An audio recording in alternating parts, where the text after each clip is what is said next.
Alba, you want to make me co-host, friend? Yeah, doing Thank that you. right now. Okay, I'm gonna go grab some water and I'll be right back.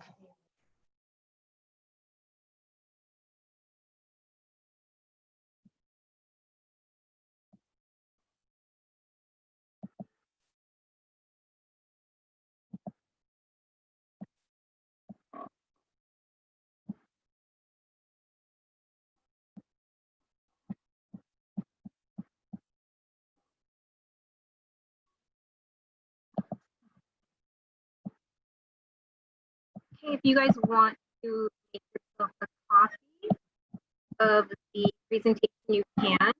I'm going to go ahead and drop in the chat a link that will automatically make a copy for you if you guys want to use that.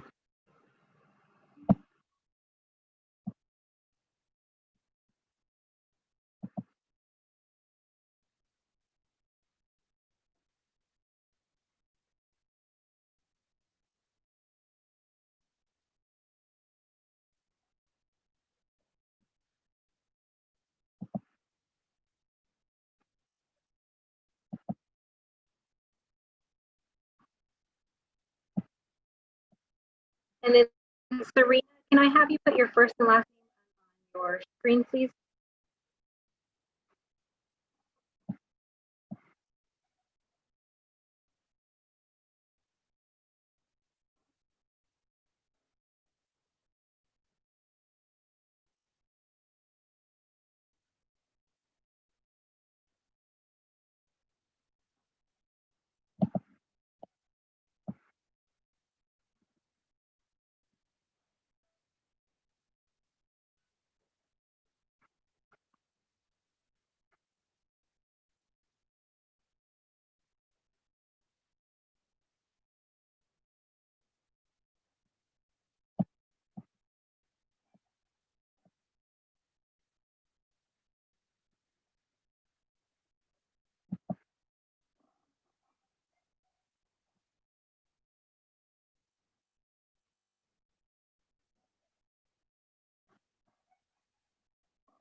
Borelli, Yes. you're gonna have to show me how to do that when you click on the slide and you make the person make a copy. For the slide link right here? Yeah. Oh, it's the last word at the end. You know how it says edit or share? You just change it to say copy. Done.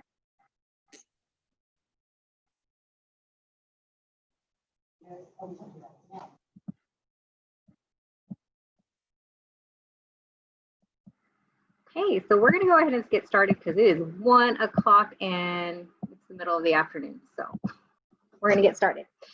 In the chat, I did drop into the chat a copy of the presentation so you guys can follow along or have a record for yourself. There you go. I'm gonna go ahead and get started. Hey, so I am Alba Borelli. I am at Sierra Middle School. I'm part of the Science TLT team, and I will be presenting this to you today. I also have Holly Gonzalez. Holly, say hi. Hi, everybody. Let me turn my video on really quick. Hello, everybody. Hi, Ruth. I see your face. Good to see you guys. I am your science instructional specialist in the district office. So if you have anything that you need for science, any questions, feel free to reach out to me. I'm absolutely happy to help. I'm going to run the chat for Alba today and just kind of support her on the back end here with the Zoom. So feel free to post anything in the chat that you have questions about also.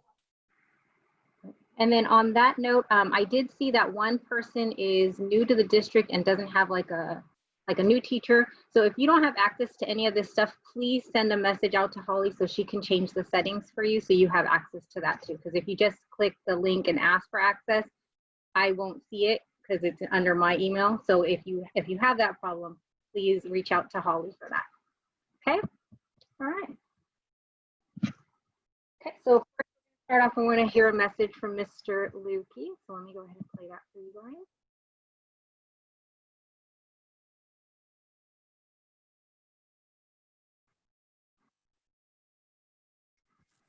Alba, we can't hear it.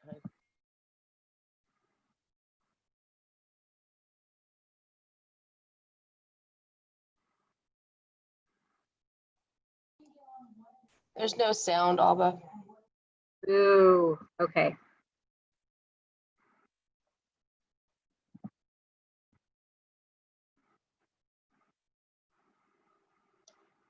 I apologize. Let me check my share settings. Sorry about that, guys.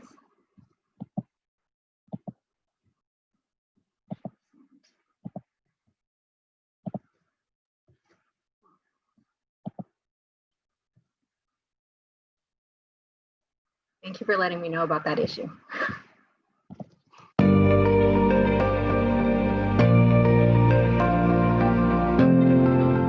Good morning and welcome to Summer Virtual Institute.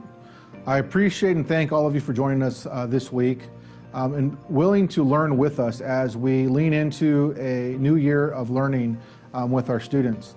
This is not the instructional program that we had hoped to accomplish this year in terms of our students starting the year in a virtual format.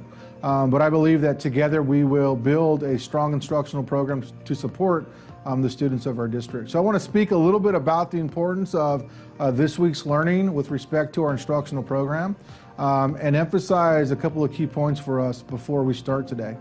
First and foremost, I'd like to emphasize the importance of understanding what the state is requiring of school districts this year, in that there are a set number of instructional minutes that we must adhere to.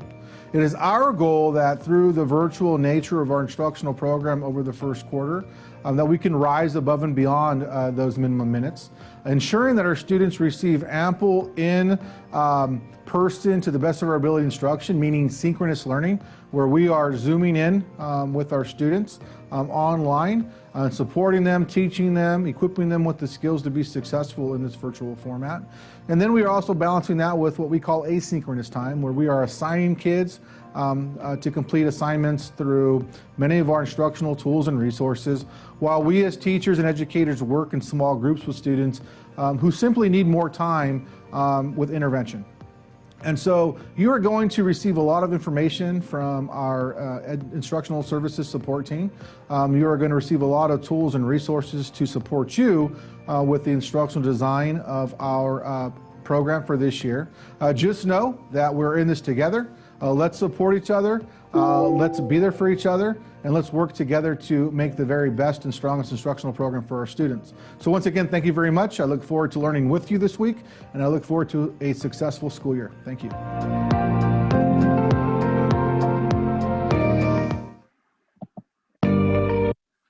right. So first off, if you have any questions, please make sure to write it into the chat. I did for most of it. There are some times where I'm going to ask you guys some questions, and you can definitely unmute yourself. Any question related to the presentation today, please go ahead and follow up in the chat. Holly will keep track of it. And then this session is being recorded because the district is asking for us to archive these sessions so that you can refer to it later. So there you go. And then be positive and be patient. And thank you for being patient with me for forgetting to turn on my sound. So thank you. There are a couple things you need to know before you exit the session. You need to do two things. You need to complete the eval, and you need to make sure you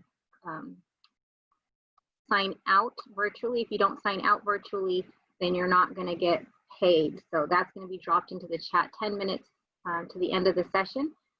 Just so you guys know, today's session, technically you're not going to get paid for it on the 10th. You'll get paid for it September 10th. So it's a little, because we missed that cutoff. So when you get your check on the 10th, just know today's session will be on September 10th, not August 10th.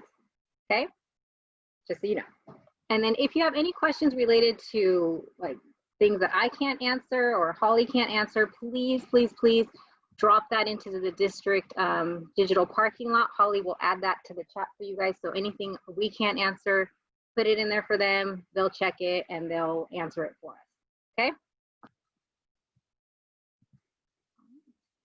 Okay, so we're going to live in the priorities. We're going to go into a culture of teaching and learning, and then making sure everything we offer the students is multiple tiered for their strengths. So priority 2 and priority 4. That's where we're going to live today.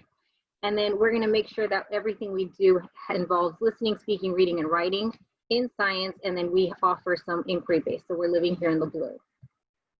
Okay. So today's goal, we have 3 goals today. 1, make sure to introduce you to the science unit, the first lesson. So you'll be in the student role, I'll be the teacher role, and we'll go through that. 2nd, we're going to show you how we actually dissected the standards and the essential standards so that way we can make a virtual one. And then hopefully by the end of it, we're going to give you guys time to start planning unit 2 for you. We did unit 1, but we're going to hopefully give you time to so you guys can plan out unit 2. Make sense? 3 things we're going to do. Okay, so first off, when we look at this quote, what does it make you think? What does it make you feel? Just 10 seconds, reflect.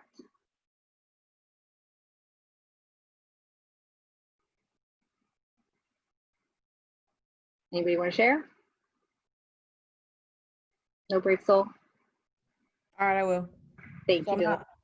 So we're not conquering, well, in conquering the mountain, I'm sure there's going to be obstacles that we're going to be getting down on ourselves as well. So we're going to have to keep picking ourselves up as we continue to strive for the top.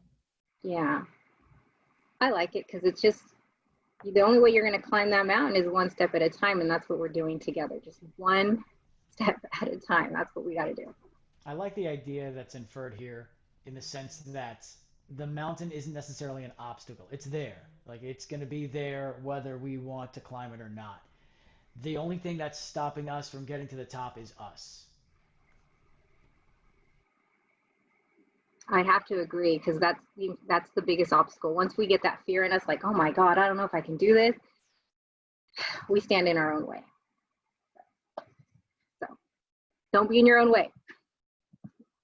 All right, so first things first, I would like you guys to read this article. The article is a couple pages long. I'm not going to ask you to read the whole thing. All I want you guys to do is on the article, jump down to the bulleted points, and it'll do it automatically. Holly will add the link to the article for you. But if you're following along on the presentation, you'll click where the hands are. And it'll automatically jump to this section right here, how teachers can facilitate connections between students in a remote classroom. I just want you to come down here, read the bulleted points, and then whichever one resonates with you, I would just like you to add that here on the Padlet. Which one resonated with you and why? So they're already right there, the bulleted points, just which one. And then Holly's dropping those in the article, and then she's going to drop in the Padlet link. If you're not comfortable with toggling between different screens, that's okay. But if you guys could take, I'm going to say 3-4 minutes, and then which one resonated with you.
Ruth, I apologize. It's my Padlet sending me notifications when you guys hit enter. Sorry.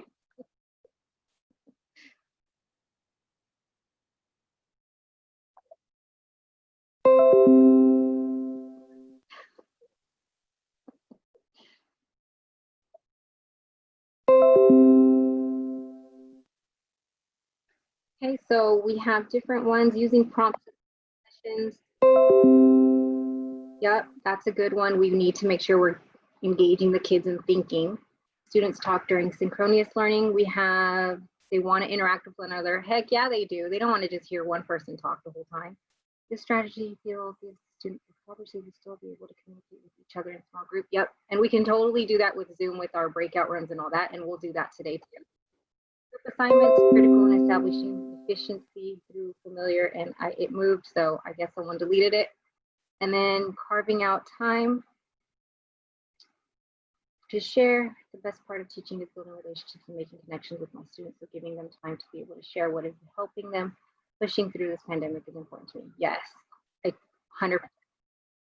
And my computer screen is saying, I'm sorry for all that.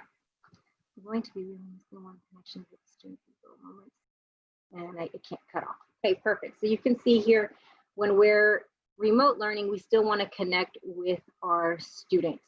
So we got to make sure to do that. So right now I'm trying to connect with you guys, even though you're not in front of me. I'm trying to make sure I'm keeping eye contact with my camera, even though technically on my setup, I have 2 devices and I have your guys' faces over here. So that's why you periodically see me turn over here, because I'm like, well, let me see some faces.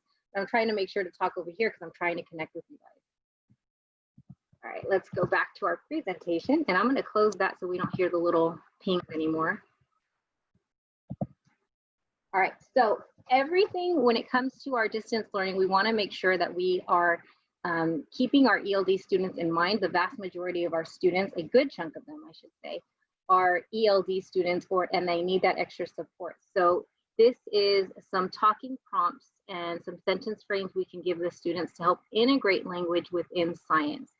If you click that, it will open a placemat for you guys, so you can have that. Now, my computer's taking a while, I apologize. At the beginning, when they're creating, those are some prompts you can give them. It kind of gives you a resource. Now, as we move through the lesson today, you're gonna see these icons appear over and over again, letting you know what kinds of prompts we could use at that time. Does that make sense? Any questions on the ELD? No? Okay. All right, we'll keep going. All right, so let's dive in. I will be Teacher Borelli or Miss Borelli, whatever. You guys will be the students, and you guys, we're gonna walk through that first lesson. Even the way I'm presenting it to you guys is different than as written, because I'm putting my teacher spin on it. You're gonna do the same thing with it, just so we're clear. So first things first, if you guys would like, you can join the class code by obviously joining. If you're not comfortable with toggling between screens with your Zoom and into Classroom, you don't have to join it. Holly and I will be adding links to the assignments for you guys. So if you're not comfortable with going back and forth to the screen, it's okay. We got you. All right. But if you are, go ahead and add yourself. I'll give you guys like a minute, because you guys got to decide quickly what you're going to do. Are you going to follow along through the class code or just for the links?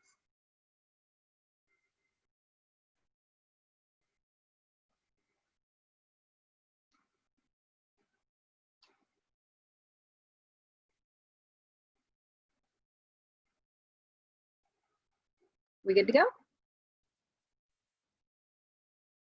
No? Okay, I see a no. I see one person telling me, hold on a minute, but that's okay.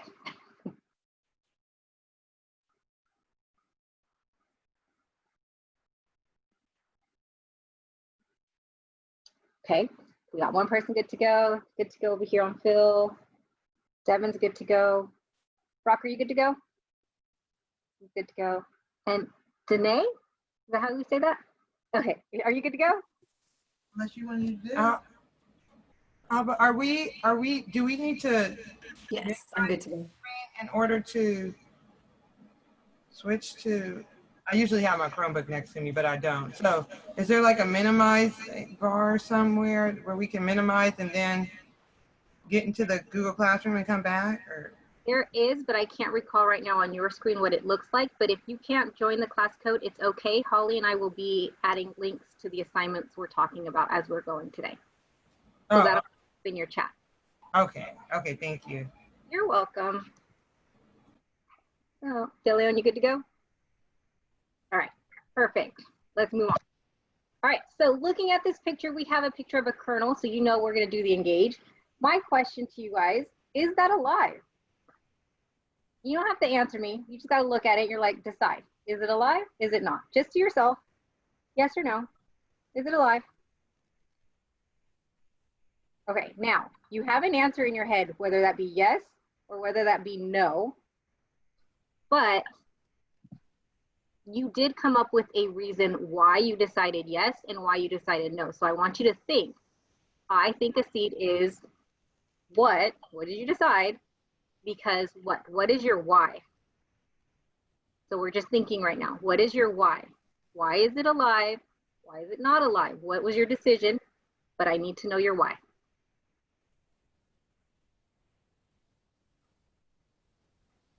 All right. You should have a why in your head right now because I'm going to ask you to write it down. Holly's going to add this for those people who couldn't join the classroom. Actually, no, that's everybody. Sorry, Holly's going to add it for everybody. When I click here, it's going to take you to a folder that I'm sharing with all of you guys. And you're going to see one document in there. You're going to open that document for me. When you open up that document, I want you to write down your sentence with your why. A seed is alive because, what's your why? Or I think it is not alive because, and with your why. Could you each please write down your sentence in any of those boxes? Doesn't matter to me, write it down. Clear? And then Holly, could you, actually, you know what, I'll just go ahead and add that link right now.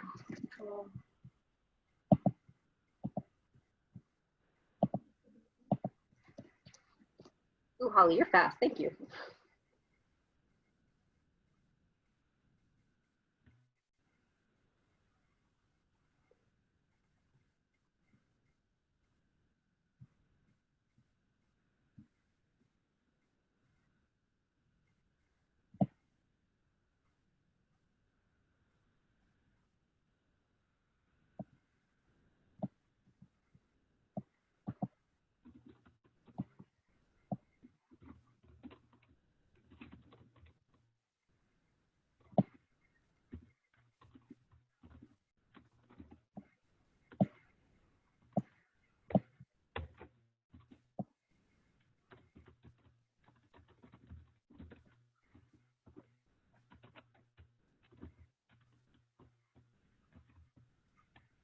So we have so far, I think a seed is alive because it grows. I think a seed is alive because it has the building blocks of life. Okay. I think a seed is not alive because it does not, I'm going to come back to his in a minute because he's still typing. I think it is not alive because it is no longer attached to the plant. Okay. I think a seed is alive because although the potential for life exists within, oops, it got cut off. Potential has not activated external factors, warmth, water. Okay, I think the seed is not alive because it, and then someone lost their train of thought or is still thinking. They're like, oops, shoot, ask me why. I think a seed is alive because you may make it grow into a new plant. Perfect. Because it grows, because it grows, because it cannot support itself from its plant. Okay, I think it is alive because it's because it is not connected to anything yet. And then Anonymous Pumpkin says they require, they're still typing. Let me go back to the one I skipped. It is not alive because it does not reproduce without help. Perfect. And then in the chat we have, I think the seed is in a dormant state because it's not introduced to nutrients to make it grow. So sounds like you're saying yes, but okay. All right.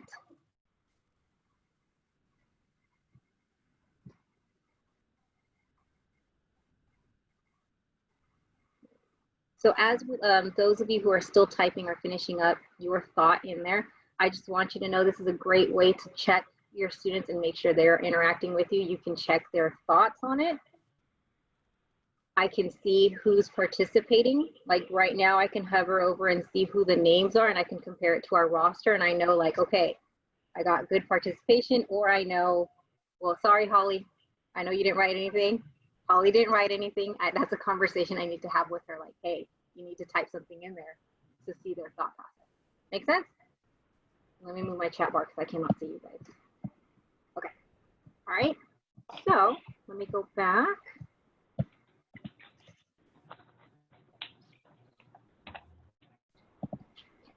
The next thing that you're going to do, I'm going to put you guys into breakout rooms of teams of 3.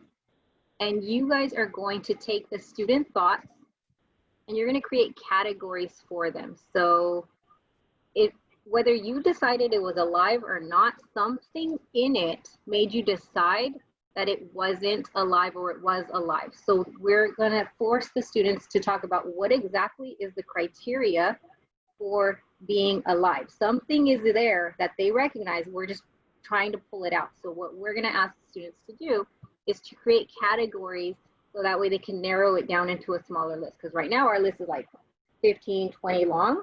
We want to shorten it down to specific categories. What were they really looking for to say that something was alive or not alive? Does that make sense? Okay, so you can use this template if you want. Let me make this. For Zoom is always in the way. I just have to tell you guys that. Okay, I'm going to make this smaller. I'm going to copy this because I want you guys to use it. You can use it or not use it. It doesn't matter to me. Well, I'll do it in a minute. But once you're in your group, one person go ahead and make a copy of the student responses that we have going on. Let me move that again. Of this document right here, you're going to make one of you make a copy of it, make it within that folder so that way your teammates still have access to it, and just rename it to whatever your breakout room number is. Does that make sense? I'm sorry, I'm looking this way. I'm looking at your guys' faces. I need like a head nod or something. Okay, thank you, Ruth. All right, let me go ahead and. I've got your breakout rooms, Alba. Oh, all right, perfect. Thank you, Holly. Yep. And then gotcha, Holly's girl. gonna go ahead and do that. I have no idea what you just said.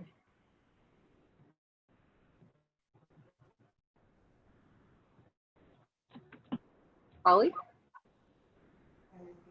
Yeah, I've got it. Just give me 1 second. I want to make sure we've got enough people in each room.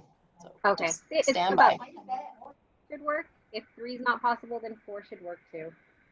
I just prefer 3 because I feel like students actually do participate more when it's a slightly smaller than 3, because with 4, it's always like one student's just sitting there like, they got it.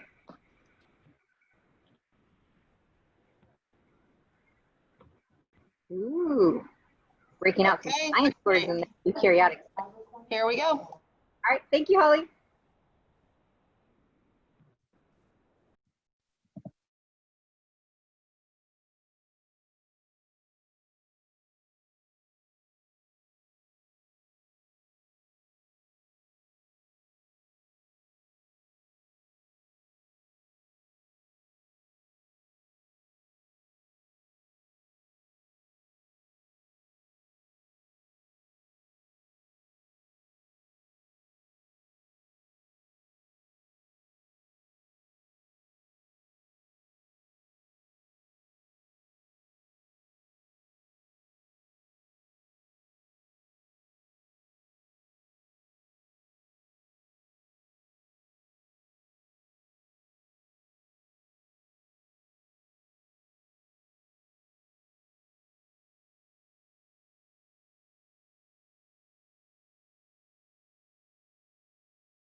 So, oops, did not mean to push that button.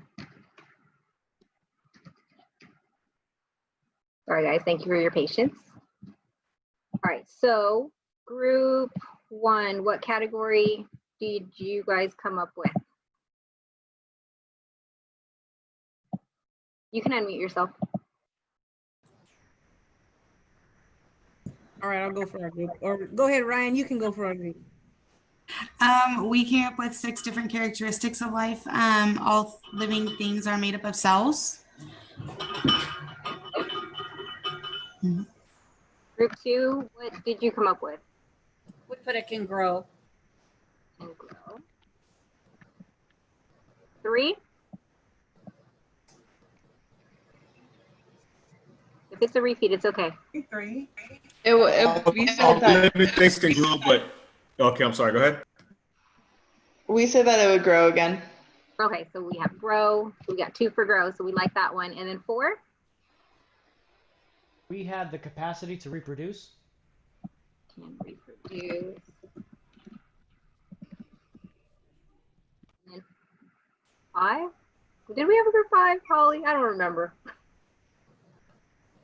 Yes, we did. Okay, 5.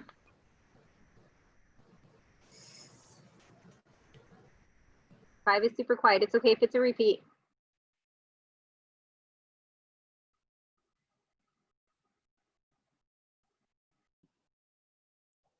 I think I was in group 5, but I'm sorry. I clicked into the group and I didn't realize which group I was in. So all living things grow. So I wasn't sure if I was group 5 or 4. So Okay, so all living things grow. And then was there 6? I can't remember. No, it's okay. All right, so far we have all living things are made of cells, grow, reproduce. Any not currently listed? Sense and respond to change. Senses and respond. They also have DNA. Okay.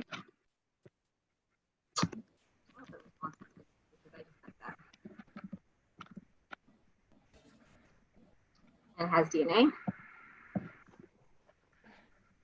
They also use energy. I'm sorry, what? They also use energy. Yep, use energy. You guys, all smarticles, using your science background to know what the characteristics of life are. Okay, so just real quick, those are the characteristics, and you guys were able to determine that through discussion, probably most of you through background knowledge, but your students are capable of doing that as well. I will tell you, I've done this with students before, and they can determine that all living things grow. They understand, and they will come up with all things reproduce. They can even come up with using energy in a weird way, but that one throws them off because they don't realize that plants need energy too. So someone in the group will usually say, well, things eat and they need nutrients, but they fail to recognize how the plant gets that. And then most of the time they will say all living things respond to stimuli, but they'll say something like all living things move. But then when you tell them, okay, tell me how a plant moves, and then they're like, and then they forget. Like they have it, but they struggle to put them in those categories. So all we're doing is getting the students to talk and elicit and make them realize, no, you have that information. You're just going to share it. Now, as you guys were working, Holly and I were your teachers. We kept jumping in, giving you guys the extra support that you guys needed, and then helping clarifying this. So that's what we did. The next part. So this part should look really, really familiar. This was nothing changed as far as the unit. This came from the original science unit. I apologize. But if you look at it, this is definitely something that we can give to the students to do independently, to give students who were struggling or who were like, I am not comfortable with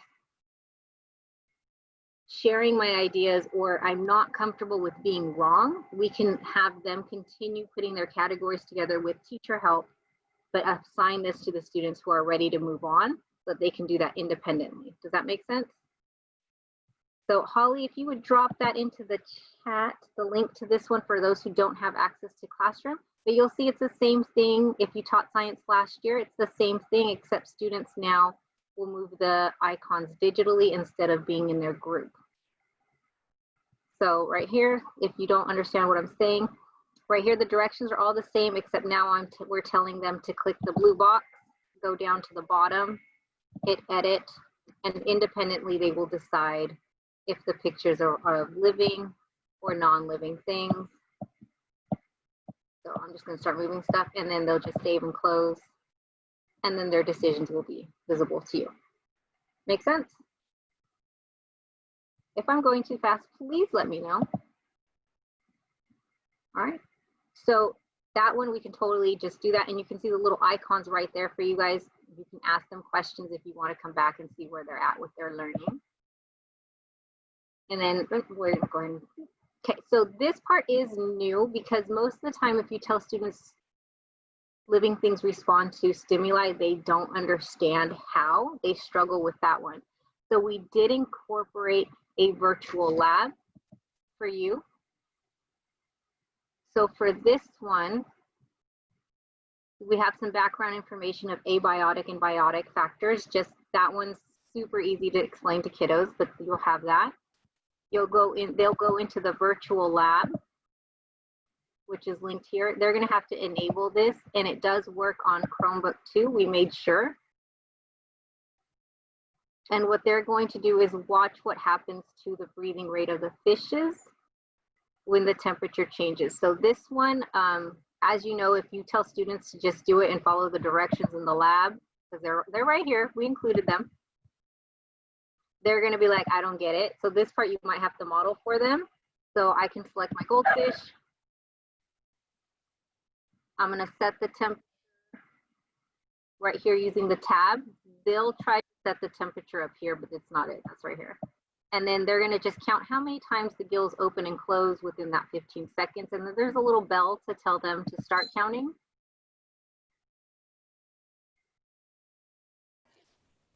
Do they die? Can they die? No. Okay. They don't die. Not in 15 seconds. If they do, it's not on our watch. So they'll just go back and record that number there, which is already 11. And let me just show you real quick. If I wanted, I change it, oops, sorry, you have to reset each time. If I change it all the way to warm, you can see automatically that the gills are moving a lot faster. Like they're responding to that temperature in the water. So what I'm going to do, we're going to put you back into those same groups, and I'm going to let you guys play with it because you're going to introduce it to the students, but you'll see what I would do, honestly, if I were teaching it to real students, is I would let them independently collect the data, and then I would put them in groups to fill out the analysis. So that way everybody comes in and they at least have an idea, and they're not waiting on one person. They're not just sitting back letting one student collect all that data. They have to come in with data. Does that make sense? Okay. I had a quick question. For students that struggle with reading, I don't know if the Chromebook has it, but can they highlight something and then it'll read it to them? I believe the Chromebook does have that. You Okay. can also read it with the students first, making sure they understand it, have those discussions with them like you would in the regular classroom, then release them to do the data independently and just have them log back in at what, 20 minutes, however long you estimate it would take, and put them in their groups. But I would definitely read that with them because there are students who do struggle with that reading. You're right. They're going to need us. Yeah, and the comprehension for some of the words like, thermal pollution. Yep. No, they do. They see science words and they're just like, nope, it's scary.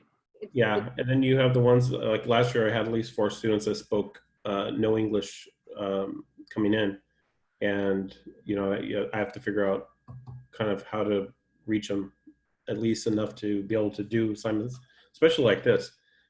In my classroom I had an aide, and she would help me, and she would pull those students aside and work with them, but I'm not fluent by any means, and so it was a difficult transition for me to go from math to science with that limited ability to communicate with them.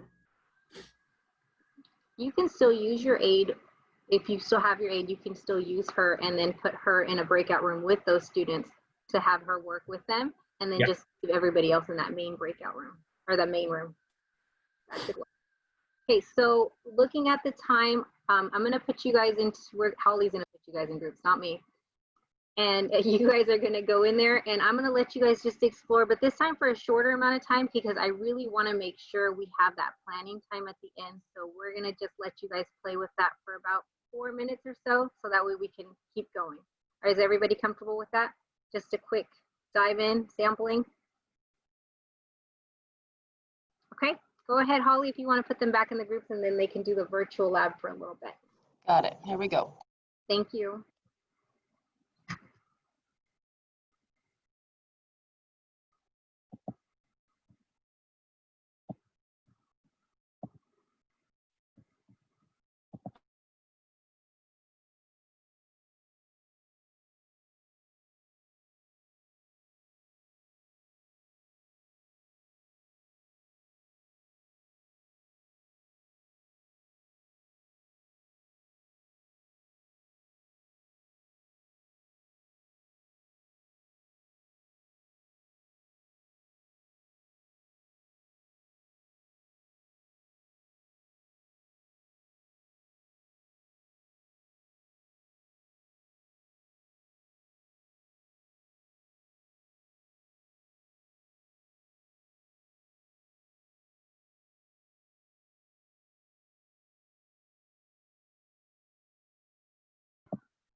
Thank you, Holly, for all your help right now.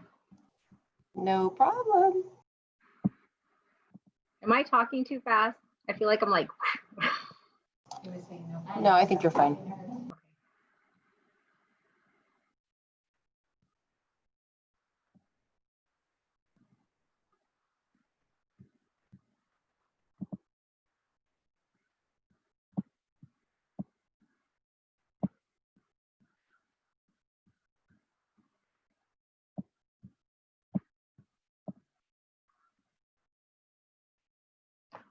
All right, welcome back. How did we like the exploring the virtual? Just get them to realize that all living things respond to stimuli, in this case, temperature.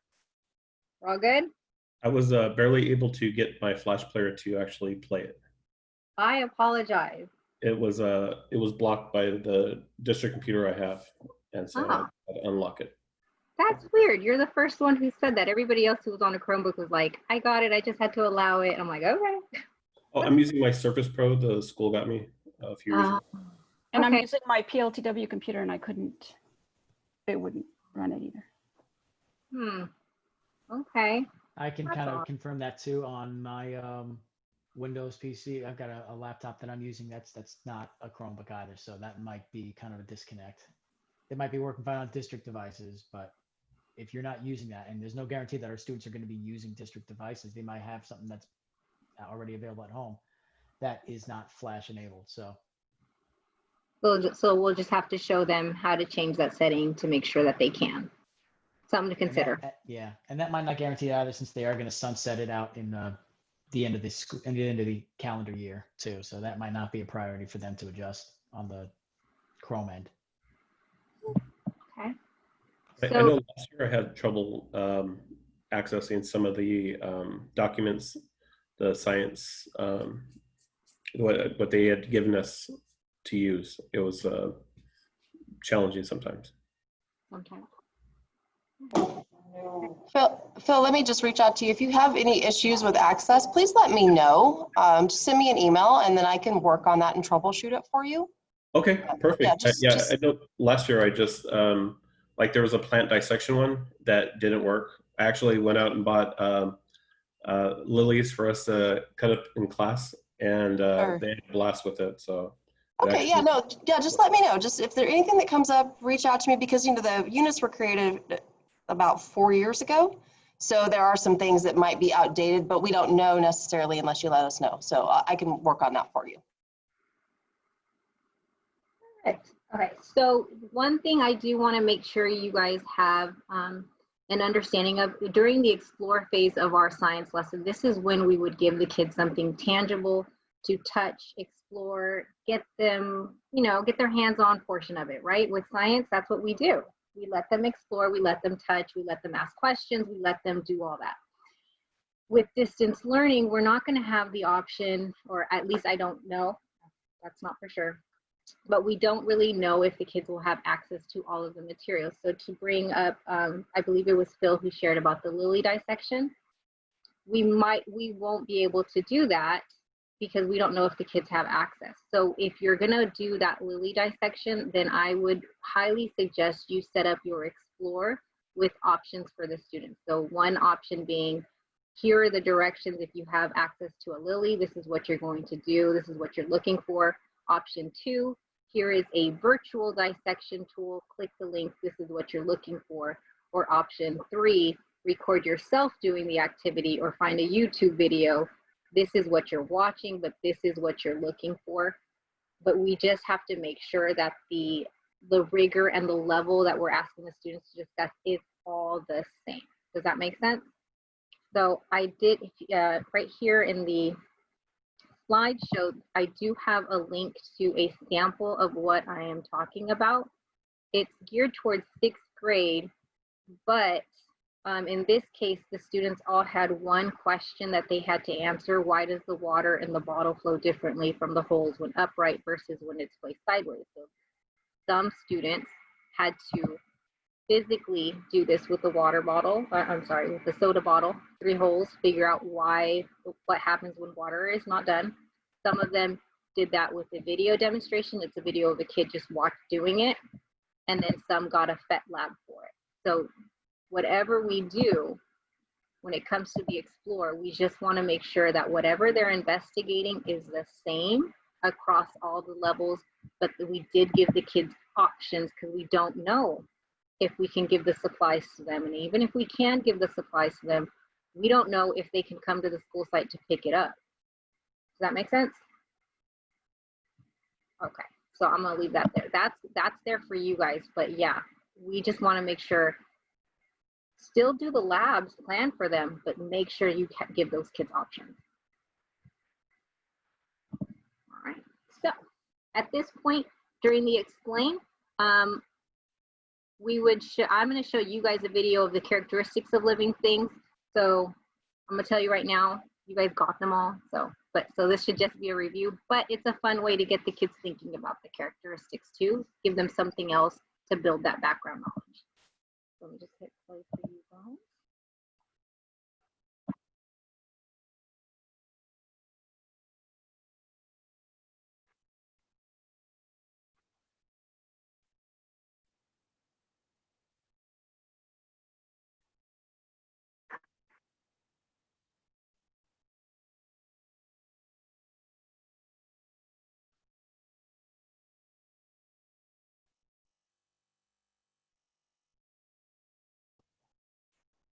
There's no audio, Alba. Boo.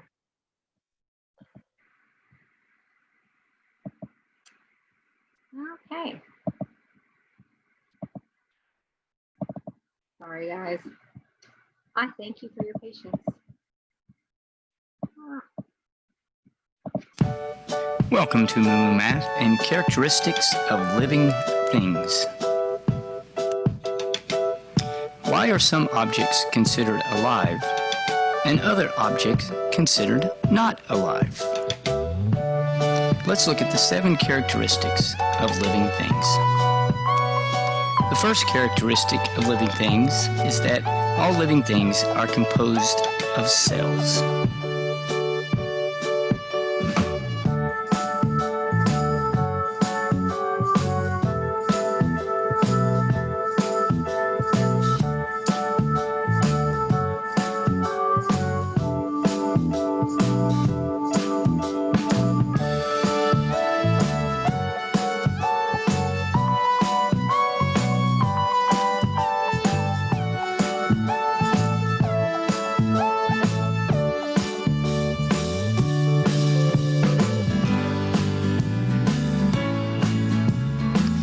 Next, living things grow and develop.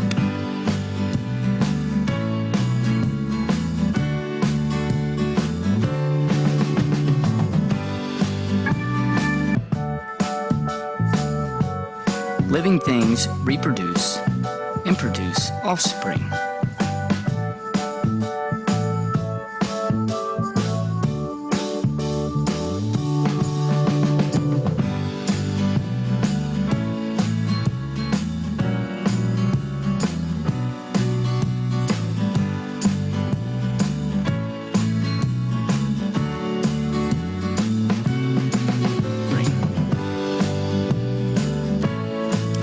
Living things also contain DNA, deoxyribonucleic acid.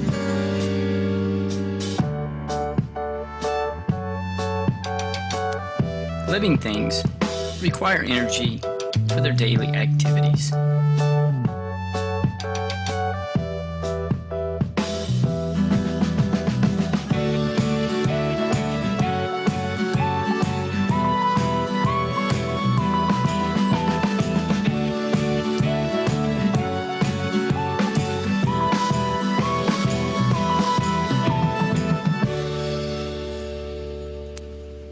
Living things respond to stimuli.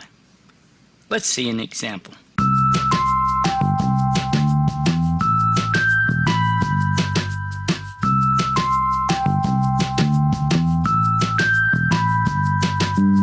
Living things also have levels of organization.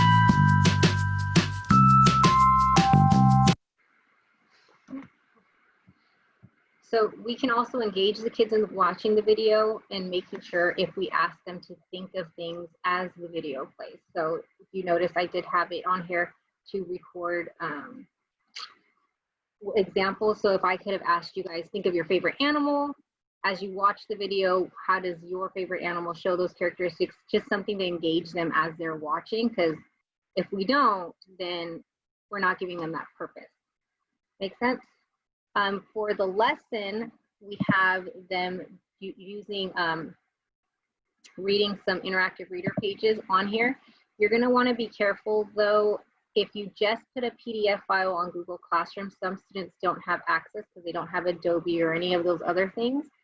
So what we did was we used the snipping tool to take pictures of it and then just inserted some text box for the students so that they can have questions on there.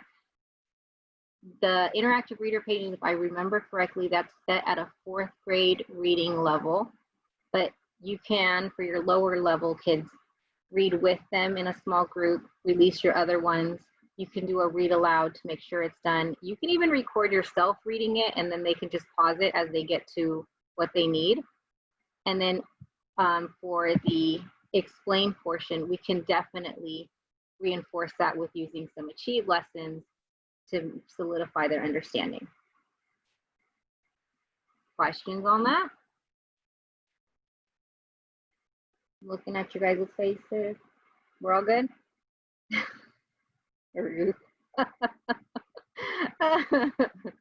Oh, and then I did have on here like using, we could do a thinking map of it. So just so that they zero in on the important parts and what you want them to really, really focus on. All right, so what is a positive for science virtually that you guys have so far that you're thinking?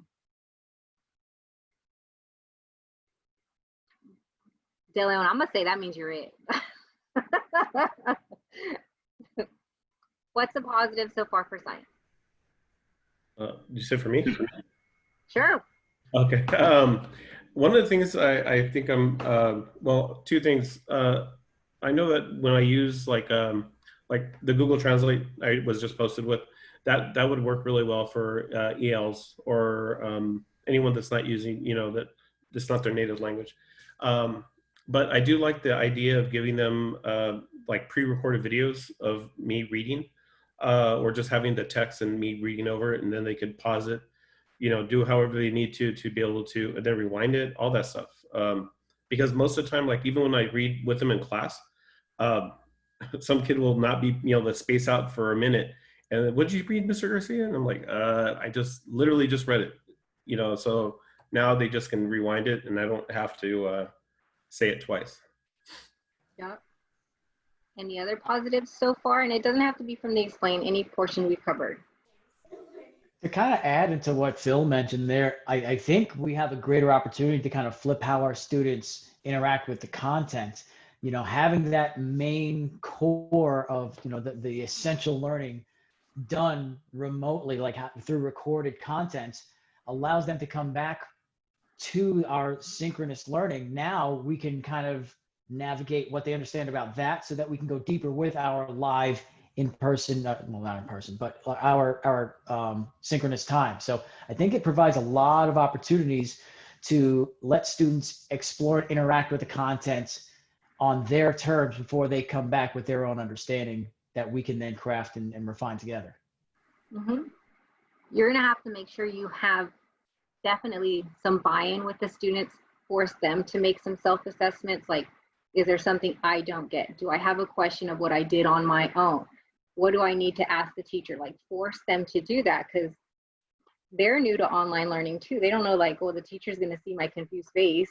Like, well, if we were in person. If not, then like Ryan or Holly or Janelle here, I can't see their faces, so I don't know if they're confused or not. So we have to make sure that to get them to self-evaluate too, so to let us know where they're at with their own learning. And that's going to come in the way we format those questions for self-evaluation. It can't necessarily just be, do you have any questions? Things like, one question I still have after watching this is ... I think that's going to be really helpful in being able to hone in on where student understanding resides. Yep. Agreed.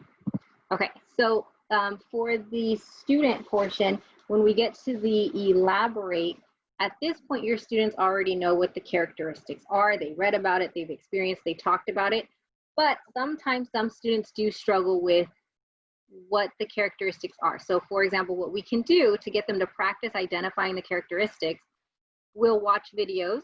In this case, I'm going to go ahead and play Sophia. What you're looking for is the characteristics. So let me move this bars in the way.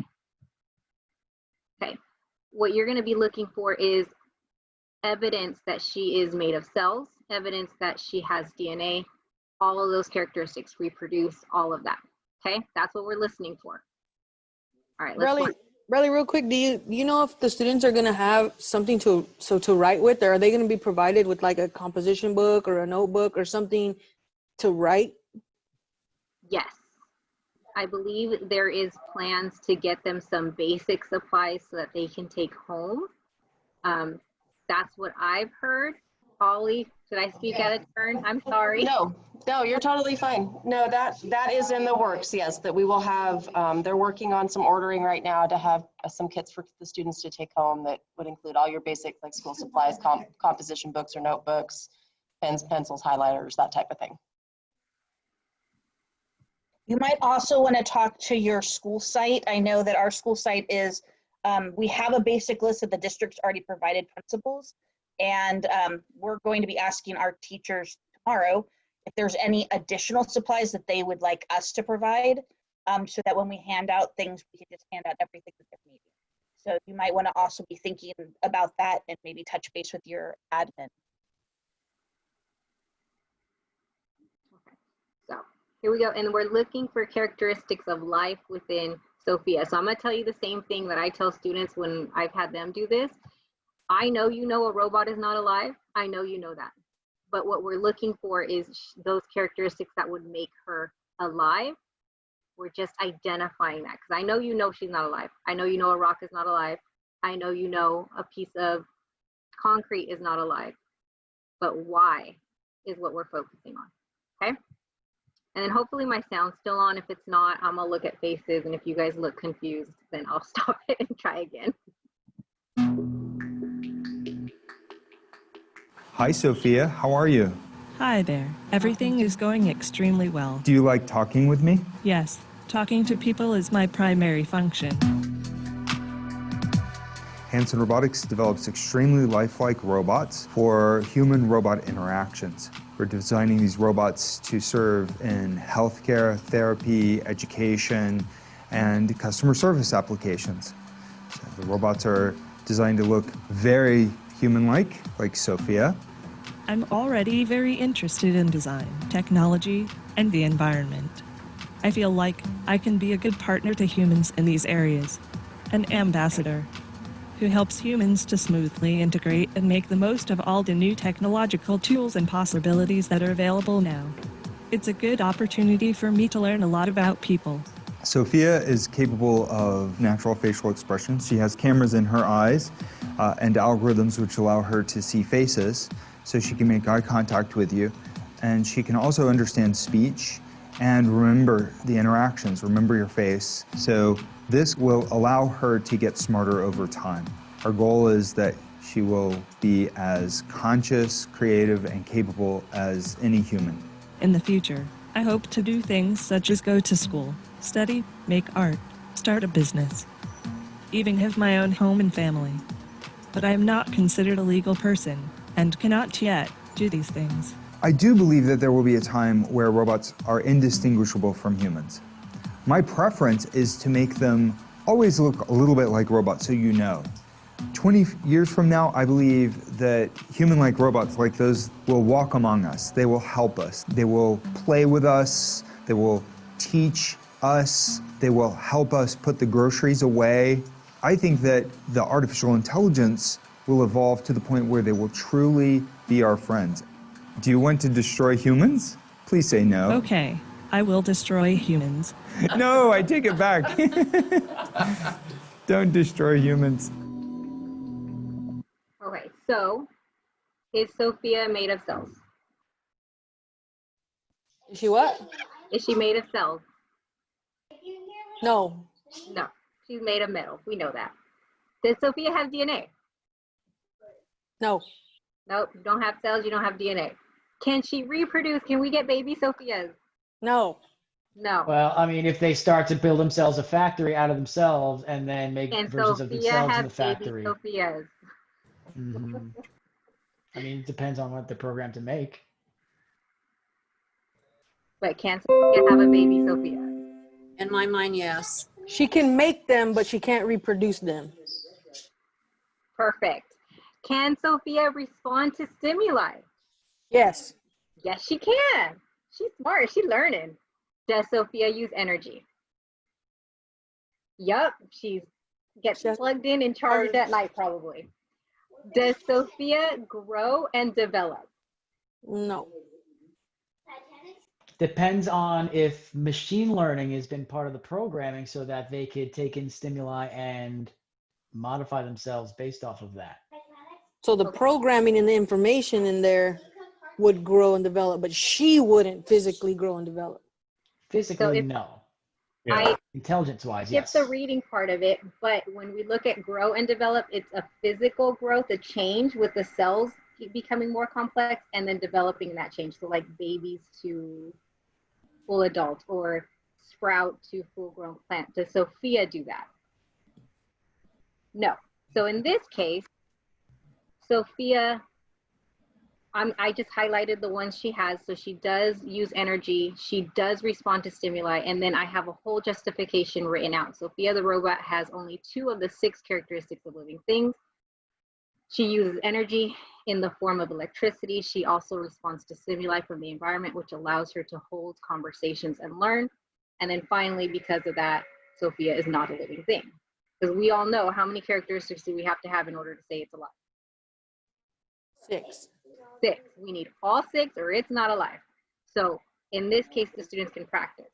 And then just so you guys know, Sofia was actually given citizenship to Russia. She's Russian citizenship, you guys. I have Siri. Is she American citizen? If that's what your accent is set to, yes. Ask her. Okay, so,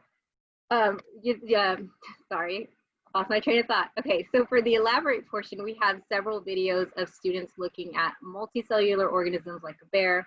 We even have them looking at plants, and then all different ones. We even put some slime mold in there, like, so it's a living thing, but it's like, it looks really weird that kids are like, wait, what? But it's a good way to tell them and introduce to them, like, this is why we have these characteristics, because sometimes we do come across something that's weird, and we need a list of criteria to say, like, okay, you are a living thing. Make sense? So if you guys would like, Holly's going to drop the link in the chat if you guys do not have access. And we're gonna go ahead. We'll put you guys in a breakout room, but this time just for like 5 minutes. And as a group, decide which one of those you guys want to try out. The slime mold is my favorite, but I'm biased. There you go. Said it out loud if you guys want to check out the slime mold one. Can't remember what slide number it is, but you'll find it. All right. All right, Holly, if you want to put them in the breakout rooms. Yep, gotcha. Here we go.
Hi guys, welcome back. All right, so you guys got a chance to at least look at one of the videos, got a chance to justify if it was alive or not alive. How are we feeling with that portion? We're good? Okay. So as you can clearly see, it's just making sure the kids can justify it, recognize them, but they're doing it with videos instead of just reading about it. So for the evaluate portion, what the kids are going to do is they would be reading an article and determining if a virus is a living thing or not. So in this case, we're using what's going on around them with the coronavirus, and we're asking them, like, here is some information about viruses, read about it, and then is that virus a living thing or not? Make sense? I'm not going to have you guys read the article because we got other things to do, but it is linked right here for you. And then on purpose, I put up that same little chart at the very tip top of the document. And I did that because, can you guys still see my screen? Can you see I'm going into my drive? Okay. I did that on purpose because what I like to do is, well, of course my internet's going slow. Sorry. Come on. Go, go, go.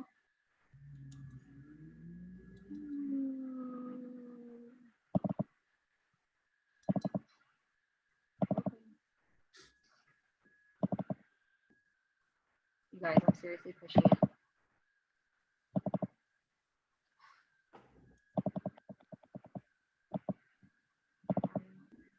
Push it again. Push it again. That is what I'm trying to do. Well, you know what? Let me go into a different one because I have a different example. What I like to do is have it, the evidence portion of it at the very top, because then what we can do is we can sneak in on the students and see what they're doing. Why is my internet so slow today? Close some of your tabs that you don't need right now.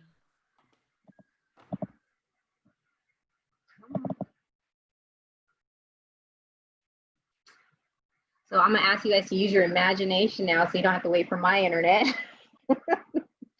So you can see here, I can see what's on there.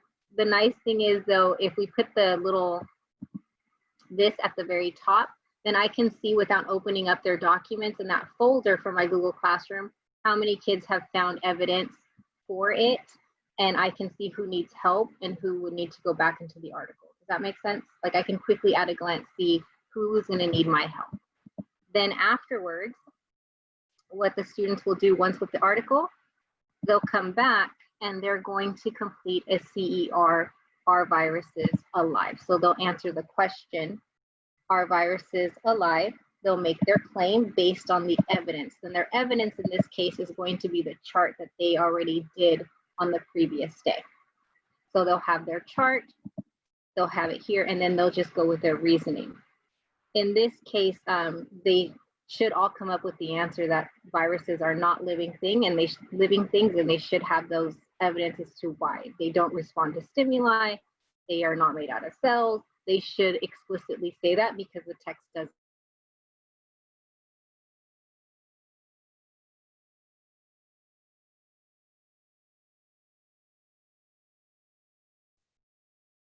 You're frozen. I think she's gone. Ollie, did I freeze? You're back. I mean, we got you can back. hear you again at least. We can hear So you. you couldn't hear what I said? No. You didn't hear me? I don't see you either.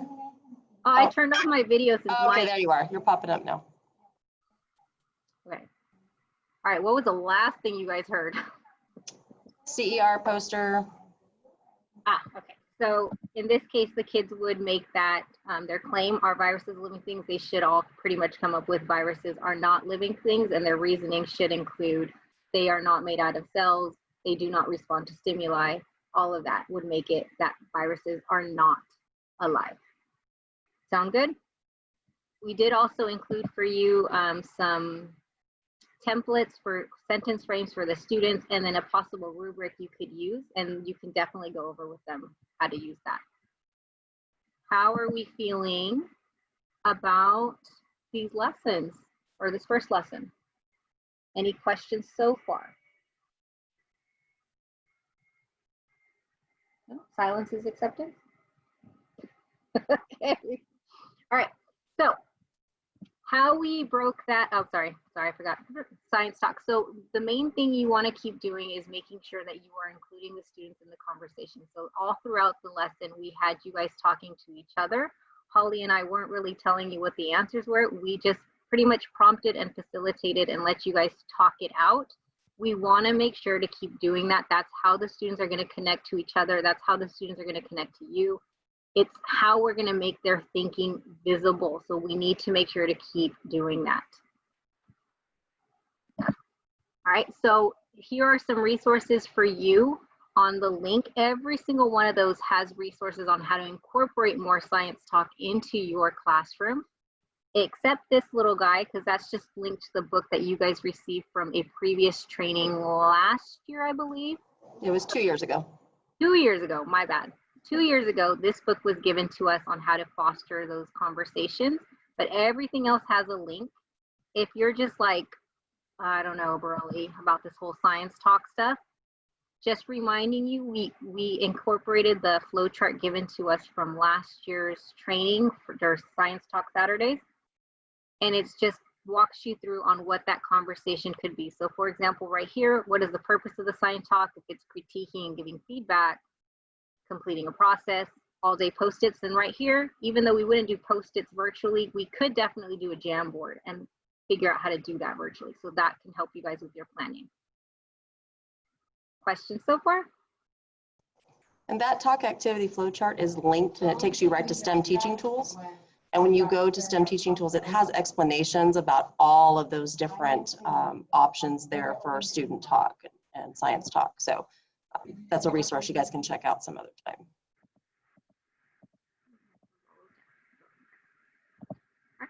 So again, if just reminding you that those ELD talking points were right there with you guys the whole time. Holly and I were asking you guys questions, just making sure you guys had that, but all of them stem from that ELD.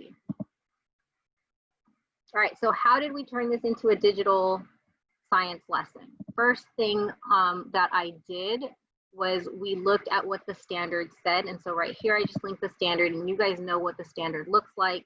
You guys know that, I'm sorry, you guys, my computer does not want to cooperate with me today. All right, so you guys know it's broken up into 3 parts. We have the science and engineering practices, the disciplinary, and then the cross-cutting concepts. We know that we have to teach all 3 to get them to do the performance expectation. Like, we know that. So all I did was identify what DCI I wanted, what science and engineering practice I wanted, and then what cross-cutting concept I was going to incorporate, and that gave me a big old meaty sentence designed like this. I also pulled out where I wanted the kids to end up. So here's my sentence. Students will conduct an investigation to produce data that serves as evidence that living things are made of cells, highlighting the cells can be observed at one scale, but not observable at another scale. And then what they needed to do. From there, all I did was put my performance expectation at the bottom. And then using my meaty little sentence, I backwards mapped from there. Before I backwards mapped, I'm not gonna lie, I did look at the unit to see if I could use what was there, but the original science unit has the kids, they are responding to a prompt about living things, which was fabulous. But during the elaborate portion, it had the students looking at microscopes for tissues. And I already know the kids don't have microscopes at home, so it required a change in what we were doing. So that's why I went ahead and changed it to be students are investigating if a virus is alive, because of that change, because that elaborate portion really messed up the flow of that lesson. From there, I backwards mapped it. So if I'm going to ask them to investigate a virus, I need to make sure that they have practice identifying what those characteristics are. Because of the wording of that meaty sentence, I made sure that they did that in unicellular and multicellular organisms. So the slime mold, the bear, all of that. I did know that the explain portion, I'm going to have them provide characteristics, and then backwards mapped all the way from there, starting with the phenomena. Now, because I like to work smarter, not harder, everything here that has a star was stolen from the original science unit. I just modified it to meet our current needs, because again, I like to work smarter, not harder. Make sense? Okay. So in your EdTech Center, and then Holly will drop the link for that, you can go to the 7th grade. All of our 7th grade lessons are located right here in science. And we are only giving you the first unit to do. What we do need to make sure to do, though, is the essential standard. All of our teaching has to be around that essential standard. That was a non-negotiable. Even if you recall from Mark's video from earlier at the beginning of the session, he said we need to make sure it's standards-based. So when you're planning, it's all linked right here, which science and engineering practice you need to make sure to incorporate and what standard that is. If you look at that document, I've already linked for you the lessons for each one that were done for you. You will have to start planning here in October. So we got you guys going. Now I'm looking at the time. I do want to give you guys some time to look at it, and at the very least, if you have questions of this lesson or upcoming lessons, you can ask us. So I'm going to say, let's go ahead and do that 4 minutes or so if you guys want to take a quick peek and see if you have any questions for Holly and I, since we're at your disposal right now. Go ahead and do that, please.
Hey guys, were there any questions you guys have? Holly, do you want to talk real quick about the planning calendar and just kind of when we were planning that, what we were basing things on and how to consolidate if needed or spread out if needed? That's right, okay. So when we were doing the lesson, if you look at, I'm gonna just go ahead and keep showing you. If you look here on the lesson, we kept the same format as we normally did with the engage, explore, explain, all that stuff. And then based on feedback we received, we decided to incorporate what day 1, day 2, day 3, day 4, and give you guys some natural breaking points. But because of the fact that when we started planning all this in June, we didn't know what we were coming back to. We didn't know if in a virtual setting, our class periods were going to be the same amount of time or if it was going to be different. So for you guys, as you're planning, if you're going to stick to this, each day represents approximately 30 minutes of class time. Does that make sense? So it's not a true period. We just were like, well, let's just say 30 minutes is a day because we didn't know. So that's going to be your approximation. And honestly, feel free to combine them depending on what the schedule ends up being. Feel free to change things out as you need, because at the end of the day, when it comes to this virtual instruction, students have to get to know you and you have to be comfortable. So when you're planning with your PLC, keep, change, edit, whatever, as long as you're covering that essential standard, you're fine. And then with the calendar, same thing. Let me move that down. When it comes to the calendar, it was just a guide of what you could potentially do. It's not end all be all. It's there for your guys' help. Was that everything, Holly, or did I miss something? No, that's good. Yeah, it was just meant to be kind of a visual representation, you know, just to kind of give you an idea of like, okay, this could be, you know, a day's worth of instruction, just like what you said. Right, and then this one, just so you know, the 7th grade calendar, this just hasn't been edited yet because we wanted to give you guys a little bit of a guide. I wanted to hold off on that and give you guys a representation of what it could be once the schedule is finalized. So right now it's just still in the planning part. Calendar's there, but the information is not accurate, just so you know. Okay. Yeah, that's not accurate just yet. But what you do want to hopefully we'll know something too relatively soon about what that's going to look like, so we can make those edits for you. I know. That's what I'm hoping. I want to know what the exact schedule is so we can then modify this for you guys. But the one thing is the essential standard. Make sure that that's covered really well. And then if you're using our lesson, then each day is 30 minutes. That's it. And then I do apologize because we didn't get to the planning portion of our PD, but I do want to go ahead and show you guys something real quick. On the presentation, this document is linked to a planning guide similar to what we use to create these lessons for you guys. That's there for you guys. If when I was talking, how we broke it down didn't quite make sense to you and you're just like, she talked so fast during that part, I did not understand what she said. What we did has been incorporated here. If you click on the guide handbook, how we broke down those standards, what we looked at is right here broken down for you guys, the steps we took to create each of those lessons. So you can take that and use it with your PLC as you guys get more and more comfortable with looking at the essential standard and then figuring out what you're going to keep from the unit, what you're going to just get rid of. So that's there for you as well. Any questions?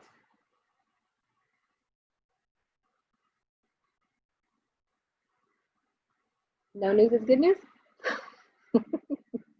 All right. So Holly is going to drop into the chat, and extra resources for you guys. Sorry, I forgot.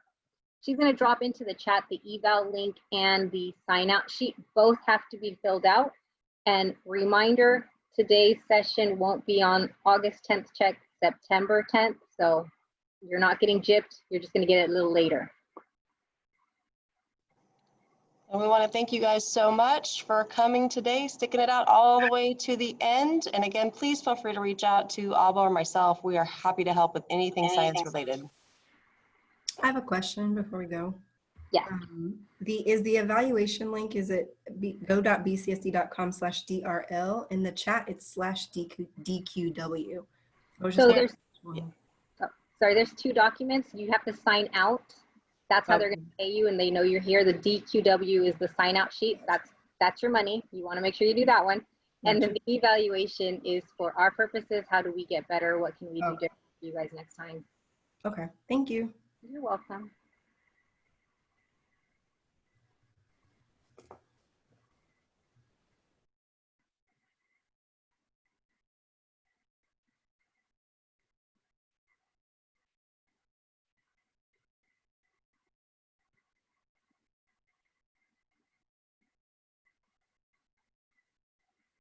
Once you've done both, you guys are free to go and log out unless you have questions and you guys are like, I'll wait till other people leave. We'll be here.